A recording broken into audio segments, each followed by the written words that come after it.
Next बात करते हैं undisclosed source of income. Sir ये अनडिस्क्लोज सोर्स ऑफ इनकम क्या होता है? इसका मतलब ब्लैक मनी। ब्लैक मनी यानी काला धन।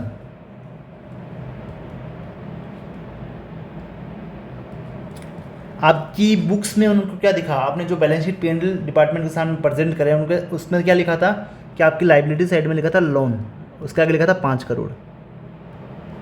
अब डिपार्टमेंट से डिपार्टमेंट ने आपसे पूछा कि जो भाई आपके बुक्स में जो लोन वर्ड लिखा है इसका जो आपने 5 करोड़ लिखा है तो ये पैसा आया कहाँ से, आपको लोन किसने दिया और आपको लोन क्यों दिया, वो सब पर्पस पूछते हैं। तो आपका एक्सप्लेनेशन दे ही नहीं पाते हो, क्योंकि ये तो आपको भाई अपना पैसा दिखाना था किसी से लेके, आपका इनकम था, आपने ऐसे लोन बताया उसको कि आपको टैक्स ना पे करना पड़े। अब आप एक्सप्लेनेशन नहीं दे पा रहे उसका, या जो एक्सप्लेनेशन आप दे रहे हो वो सेटिस्फैक्ट्री नहीं है। आपका जो आप एक्सप्लेनेशन दे रहे हो वो सेटिस्फैक्ट्री नहीं है, या आप एक्सप्लेनेशन दे ही नहीं पा रहे हो। तो ये जो पूरा अमाउंट है ना 5 करोड़ रुपए का, डिपार्टमेंट आपका इनकम मान लेगा और उस पर आपका टैक्स लगा देगा। Any sum credit in the books of accounts, any loan और borrowing credit in the books में आपका लोन वगैरह क्रेडिट है, आप बता ही नहीं पा रहे हो भाई लोन वगैरह कहाँ से आया, तो वो पूरा आपका इनकम मान लिया जाएगा।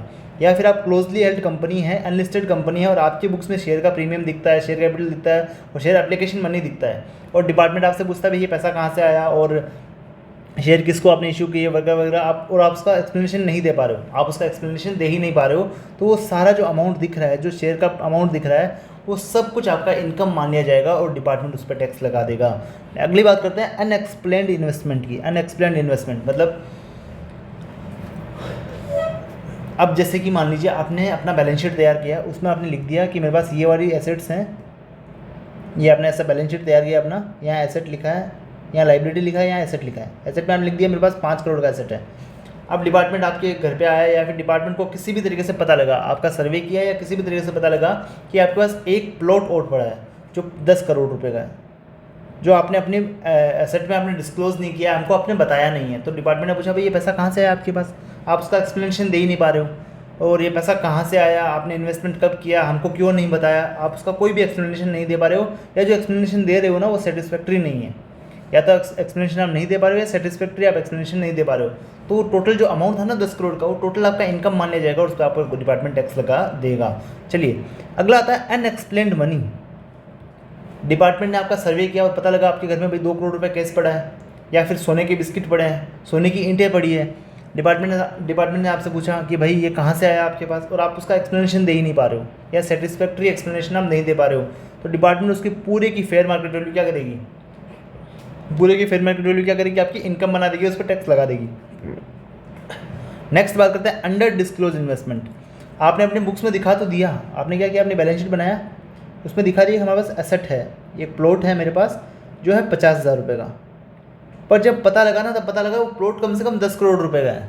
तो डिपार्टमेंट से पूछा भाई आपने इसको इतना अंडर डिस्क्लोज क्यों किया है, 10 करोड़ की चीज़ को आपने 50 लाख रुपए बताया है, इतना अंडर डिस्क्लोज आपने क्यों किया, आप उसका एक्सप्लेनेशन दे ही नहीं पा रहे हो, या सेटिस्फैक्ट्री एक्सप्लेनेशन नहीं दे पा रहे हो। मतलब आपने वो प्लॉट खरीदा 10 करोड़ में था या 5 करोड़ में था और आपने बुक्स में सिर्फ 50,000 रुपये बता रहे हो, तो ऐसा आप क्यों कर रहे हो, तो आप उसका एक्सप्लेनेशन नहीं दे पा रहे हो। तो टोटल इनकम क्या करेगी ना, जो आपने जो नहीं बताया, जो डिफरेंस का अमाउंट है ना, टोटल आपकी इनकम मान ली जाएगी, उस पर आप गवर्नमेंट टैक्स लगा देगी, गवर्नमेंट उस पर क्या कर देगी, टैक्स लगा देगी।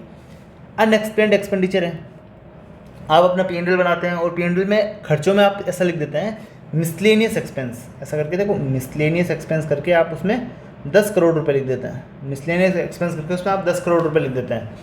अब ये खर्चा कहाँ किया है, डिपार्टमेंट आपसे पूछता है कि भाई ये खर्चा कहाँ किया है, तो आप उसका जवाब नहीं दे पाते, या फिर जो जवाब देते हैं अटपटा सा जवाब देते हो, सेटिस्फैक्ट्री आप जवाब नहीं दे पाते हो, तो टोटल खर्चा ना आपका इनकम मान लिया जाएगा, क्योंकि आपने इसको प्रॉफिट कम करने के लिए दिखाया है एक तरीके से, तो उस पर आप गवर्नमेंट आपसे टैक्स ले लेगी। या फिर आप जो हुंडी से होता ना, हुंडी से कारोबार होता था, पहले क्या होता था, हुंडी से पैसा इधर से उधर ट्रांसफर होता था, या एक प्रोमिसरी नोट होता है, हुंडी क्या होता है, एक प्रोमिसरी नोट होता है जिसपे एक बंदा प्रॉमिस करता है कि मैं दूसरे बंदे को इतने दिनों के बाद या इतने टाइम पीरियड के बाद इतने पैसे उसको दे दूंगा। जैसे कि देखो पुराना एक हुंडी है, 1951 का हुंडी है। पहले ऐसे ही होता था काम कि एक बंदा वादा कर रहा है कि मैं ये मांगूलाल भगवान दास को क्या करता हूँ, वादा करता हूँ कि इसको 25 रुपये दे दूंगा आज से 86 दिन के बाद में, 86 डेज के बाद में क्या करूँगा, इसको पेमेंट कर दूंगा। देखो क्या लिखा है, 86 days after date we promise to pay to Seth Mangalam Bhagwan Das और order the sum of ₹2500 for value received in the case these days. अब मेरी बात समझना, आप क्या क्या हुंडी का आपने हुंडी से आपने लोन लिया है या फिर हुंडी से जो आपने लोन लिया है उसका आप रिपेमेंट करते हो, दोनों में से अगर कुछ भी अगर आप अदर देन अकाउंट पे चेक करते हो, या तो लोन लेते हो या उसका रिपेमेंट करते हो, दोनों में से कुछ भी अगर अदर देन अकाउंट पे चेक करते हो आप, तो सारा अमाउंट आपका टैक्सेबल हो जाएगा आपके हाथ में। अब मेरी बात समझना, अगर आपने लोन लेते टाइम, अगर आपने अदर देन अकाउंट पे से लोन लिया है आपने और लोन लेते टाइम आपका अमाउंट टैक्सेबल हो गया है, तो जब आप रिपेमेंट करेंगे तो वो टैक्सेबल नहीं होगा, क्योंकि टैक्स सिर्फ आपको एक ही बार लगना चाहिए, डबल टैक्सेशन आप पे नहीं होना चाहिए। इसलिए करें, अगर आपने लोन लेते टाइम आप पे टैक्स लग गया है तो जब आप लोन का रिपेमेंट कर रहे हैं तब आप पे टैक्स नहीं लगेगा। नेक्स्ट बात करते हैं रेट्स ऑफ टैक्स की। रेट्स ऑफ टैक्स मतलब कौन से पर्सन पे किस किस रेट से टैक्स लगने वाला है। सबसे पहले बात करते हैं individual HUF, AOP, BY, artificial judicial person के केस में बात करते हैं। आप चाहे रेजिडेंट हो चाहे नॉन रेजिडेंट हो, अगर आप चाहे रेजिडेंट हो चाहे आप नॉन रेजिडेंट हो, अगर आपका एज अप टू 60 ईयर्स तक है, अगर आप 60 साल तक हैं, तो आपकी 2.5 लाख तक की इनकम पे कोई टैक्स नहीं लगेगा। 2.5 से लेकर 5 लाख तक की इनकम पे 5% टैक्स लगेगा। 5 लाख से लेकर 10 लाख तक की इनकम पे 20% का रेट से टैक्स लगेगा। और अगर आपका इनकम 10 लाख से भी ज़्यादा है तो आप पे 30% का टैक्स रेट लगने वाला है। अगर आप रेजिडेंट है, ओनली रेजिडेंट्स के लिए ना, ओनली रेजिडेंट के लिए, और आपका एज 60 से ज़्यादा है और 80 से कम है, आपका एज क्या है 60 से ज़्यादा और 80 से कम है, तो आपकी 3 लाख तक की इनकम पे कोई टैक्स नहीं लगेगा। आपके 3 से लेकर 5 लाख तक की अगर आपकी इनकम है तो उस पर 5% का टैक्स लगेगा। अगर आपका इनकम 5 लाख से ज़्यादा है और 10 लाख तक है तो 20% टैक्स लगेगा। अगर आपका इनकम 10 लाख से भी ज़्यादा है तो आप पर 30% का टैक्स रेट लगने वाला है। अगर आप रेजिडेंट है और आपका एज 80 साल से भी ज़्यादा है, मोर देन 80 ईयर्स आपका एज है आपका, तो 5 लाख तक की इनकम पे कोई भी टैक्स नहीं लगेगा। 5 से लेकर 10 लाख तक की इनकम पे 20% और 10 लाख से जो भी आपका ऊपर इनकम होगा उस पर 30% के रेट से टैक्स लगने वाला है। I hope you clear that point.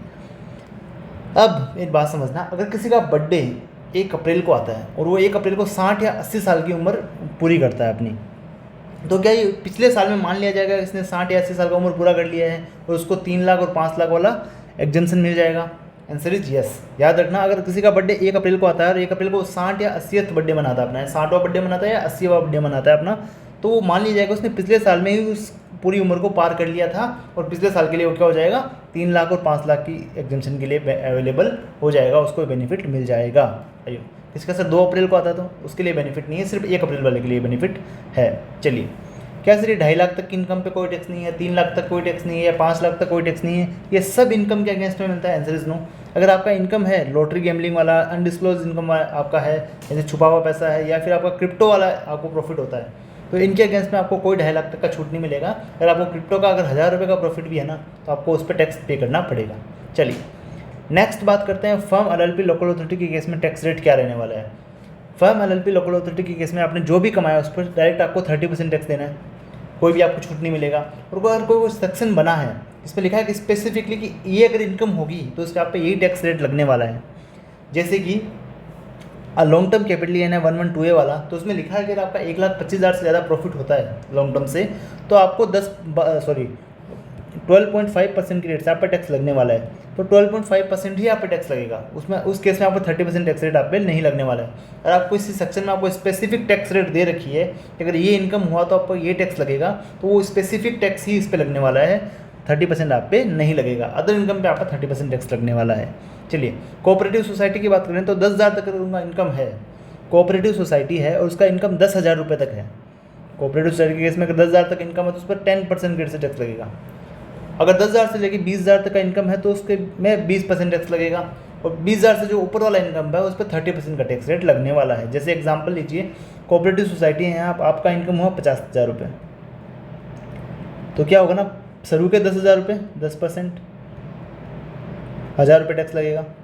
फिर अगले 10,000 रुपये 20%, क्योंकि 10,000 से लेकर 20,000 तक यानी कि 10,000 ही होता है, 2,000 रुपये टैक्स लगेगा। अब जो ऊपर बचेगा 30,000 उस पर आपका 30% का टैक्स रेट लगने वाला है, यानी कि 9,000, तो ये आपके टैक्स रहने वाला है। I hope you understand. चलिए, अगर कोई स्पेशल रेट्स वाला इनकम है, जैसे मैंने आपको ऊपर ही बताया था, स्पेशल रेट्स पे स्पेशल टैक्स रेट दे रखा है जिस इनकम के अगेंस्ट में, तो आपको स्पेशल रेट से ही टैक्स लगने वाला है।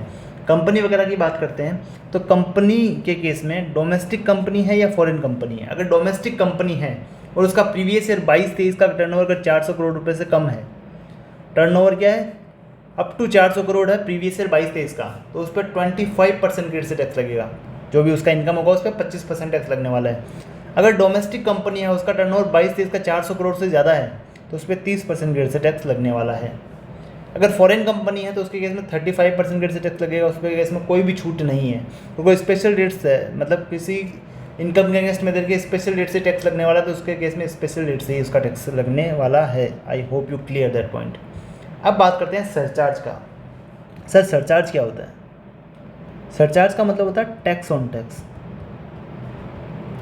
टैक्स पे टैक्स लगाएगी। अगर आप गवर्नमेंट बोलती है अगर आप बहुत ज़्यादा पैसा कमा रहे हो ना, आप बहुत अमीर हो, तो आपको टैक्स पे भी टैक्स देना पड़ेगा। इसको बोलते हैं सरचार्ज। समझना आप कैसे लगता है ये। Individual HUF AOP BY artificial legal person के केस में अगर आपका इनकम 50 लाख तक है, अगर आपका इनकम 50 लाख रुपए तक है, तो कोई भी आपको सरचार्ज देने का ज़रूरत नहीं है। आप नॉर्मल टैक्स दीजिए पर आपको सरचार्ज देने का ज़रूरत नहीं है। और अगर आपका इनकम 50 लाख रुपए से ज़्यादा है और अप टू 1 करोड़ रुपए तक है, अगर आपका इनकम क्या 50 लाख से ज़्यादा है और 1 करोड़ तक है, तो आपको 10% की रेट से आपको सरचार्ज देना पड़ेगा। कैसे देना पड़ेगा? आप क्या करेंगे ना, जो इनकम है आपका उस पर आप नॉर्मल टैक्स निकालेंगे स्लैब रेट से, या फिर जो भी आपका लगता है, कंपनी है तो आपका ये स्लैब रेट जो भी लगता है आपका परसेंटेज वगैरह। पर आप इंडिविजुअल HUF की बात करेंगे तो आपको जो स्लैब रेट से जो आपका आएगा ना, ये वाला, इससे जो आपका टैक्स निकलेगा, इससे जो आपका टैक्स निकलेगा, उस टैक्स पे आपको 10% टैक्स पे करना है। जैसे कि अगर आपका टैक्स निकला मान लो फॉर एग्जांपल 15 लाख रुपए, तो 15 लाख टैक्स का 10% आपको और पे करना है, सरचार्ज। उसको बोलते हैं सरचार्ज, यानी टैक्स का टैक्स, सरचार्ज। ओके। अगर आपका टोटल इनकम 1 करोड़ से भी ज़्यादा है और अप टू 2 करोड़ तक है, अगर आपका इनकम 1 करोड़ से ज़्यादा और 2 करोड़ तक है, तो आपको 15% रेट से आपको सरचार्ज पे करना पड़ेगा। अगर आपका इनकम 2 करोड़ से ज़्यादा और 5 करोड़ तक है, तो आपको 25% रेट से आपको सरचार्ज पे करना पड़ेगा। अगर आपका इनकम 5 करोड़ से भी ज़्यादा है ना, तो आपको 37% से आपको क्या करना पड़ेगा, सरचार्ज पे करना पड़ेगा। पर ध्यान रखना है, जो 25% वाला और 37% वाला रेट है ना, वो कुछ इनकम के अगेंस्ट में नहीं लगेगा। अगर आपको इस टाइप का इनकम होता है, तो इस पे जो टैक्स निकलेगा इस इनकम पे, उस पर ये 25% वाला और 37% वाला सरचार्ज नहीं लगेगा। कौन कौन सी इनकम है वो? डिविडेंड का इनकम हो गया, capital gain under section 111A 112A 112 वाली इनकम पे 25% और 37% की रेट से सरचार्ज नहीं लगेगा। अगर आपका लिमिट एक्सीड करता है due to dividend income 111A 112A 112 वाले इनकम से, अगर वजह से आपका 2 करोड़ और 5 करोड़ का लिमिट एक्सीड करता है, तो आप पे मैक्सिमम सरचार्ज 15% ही लगने वाला है। I hope you clear. Examples देख लीजिए। आप मान लीजिए आपका अदर इनकम कितना है, 40 लाख रुपए है, और डिविडेंड वगैरह का आपका इनकम कितना है, 1 करोड़ 80 लाख रुपए। तो आपका इनकम एक्सीड कितना किया, 2 करोड़ 20 लाख हो गया, यानी 2 करोड़ से एक्सीड किया आपका, 25% आप पे सरचार्ज लगना चाहिए। बट देखो, क्या 2 करोड़ एक्सीड किया due to dividend income 111A 112A 112 वाले इनकम की वजह से एक्सीड किया है? आंसर इज यस, क्योंकि अगर आपका अदर इनकम देखेंगे तो 40 लाख रुपए ही है। ये इनकम क्लब होने के बाद ही 2 करोड़ उसने एक्सीड किया, तो मैक्सिमम सरचार्ज आप पे 15% ही लगेगा, तो 15% सरचार्ज लगेगा। सेकंड बात करते हैं, अगर आपका अदर इनकम कितना है, 2 करोड़ 40 लाख रुपए, और आपका डिविडेंड वगैरह इनकम कितना है, 80 लाख रुपए, तो टोटल आपका इनकम कितना हुआ, 3 करोड़ 20 लाख रुपए। क्या 2 करोड़ एक्सीड किया due to dividend income 111A 112A 112 वाले इनकम की वजह से? Answer is no. पहले से ही 2 करोड़ से ज़्यादा था ना, ये पहले से ही 2 करोड़ से ज़्यादा है, तो क्या होगा ना, अपन इन पे जो टैक्स निकालेंगे ना, इन इनकम पे, उस पर तो लगेगा 15%, जो इस इनकम पे जो टैक्स निकलेगा ना, उस पर लगेगा 25%। I hope you clear. एक एग्जांपल और देख लीजिए। मान लीजिए आपका अदर इनकम कितना है, 6 करोड़ रुपए। आपका अदर इनकम कितना है, 6 करोड़ रुपए, और डिविडेंड वगैरह आपका इनकम कितना है, 7.5 करोड़ रुपए। टोटल आपका इनकम कितना हुआ, 13 करोड़ 50 लाख रुपए। अब मेरी बात समझना, अब जो अदर इनकम पे आप मैंने टैक्स निकालेंगे, और जो अदर इनकम पे जो टैक्स आएगा ना, उस पर सरचार्ज कितना लगेगा, 37%, क्योंकि आपका 5 करोड़ से ऊपर हो रहा है इनकम। पर डिविडेंड वगैरह जो इनकम है, उस पर जो टैक्स निकलेगा ना, उस पर आपका सरचार्ज लगेगा maximum 15%। I hope you clear. एक बार एग्जाम्पल को ढंग से पढ़ना, आप एकदम इजीली आप इसको ऑब्जर्व कर पाएंगे। चलिए, फर्म LLP लोकल अथॉरिटी की बात करते हैं। फर्म LLP लोकल अथॉरिटी की बात करते हैं, इस पर सरचार्ज का रेट क्या रहने वाला है? अगर आपका इनकम 1 करोड़ से एक्सीड करता है, firm LLP local authority case में अगर आपका इनकम 1 करोड़ से एक्सीड करता है, तो आपका सरचार्ज रहेगा 12%। ये डब्बा नीचे चला गया है, इसको आप ऊपर ले लीजिएगा। 12% आप पे सरचार्ज लगने वाला है। कंपनी और कोऑपरेटिव सोसाइटी की बात करते हैं। कंपनी और कोऑपरेटिव सोसाइटी की बात करते हैं। अगर डोमेस्टिक कंपनी है या कोऑपरेटिव सोसाइटी है, डोमेस्टिक कंपनी है या कोऑपरेटिव सोसाइटी है, अगर उनका इनकम 1 करोड़ से एक्सीड करता है और अप टू 10 करोड़ रुपीज़ तक है, 1 करोड़ से एक्सीड करता है और 10 करोड़ तक है, तो उस पर 7% के से सरचार्ज लगेगा। 7% के से उस पर सरचार्ज लगने वाला है। अगर डोमेस्टिक कंपनी या कोऑपरेटिव सोसाइटी का इनकम 10 करोड़ से भी एक्सीड करता है, 10 करोड़ से भी एक्सीड करता है, तो उन पर 12% के रेट पे सरचार्ज लगने वाला है। I hope you clear. अगर फॉरेन कंपनी है और उनका इनकम 1 करोड़ से एक्सीड करता है, अप टू 10 करोड़ रुपीज़ तक है, तो उस पर 2% के रेट से सरचार्ज लगेगा। अगर उनका इनकम 10 करोड़ से एक्सीड करता है तो उस पर 5% के रेट पे सरचार्ज लगने वाला है। सर फॉरेन कंपनी में सरचार्ज कम क्यों लगाया है? क्योंकि उन पर टैक्स रेट हाई है ना, उन पर टैक्स रेट हाई है। देखो, तो अगर हाई टैक्स रेट पर अगर हाई सरचार्ज लगाएंगे तो बहुत ज़्यादा अमाउंट ऑफ टैक्स हो जाएगा ना, इसीलिए उन्होंने यहाँ पे सरचार्ज का अमाउंट कम, सरचार्ज का आपने परसेंटेज कम रखा है।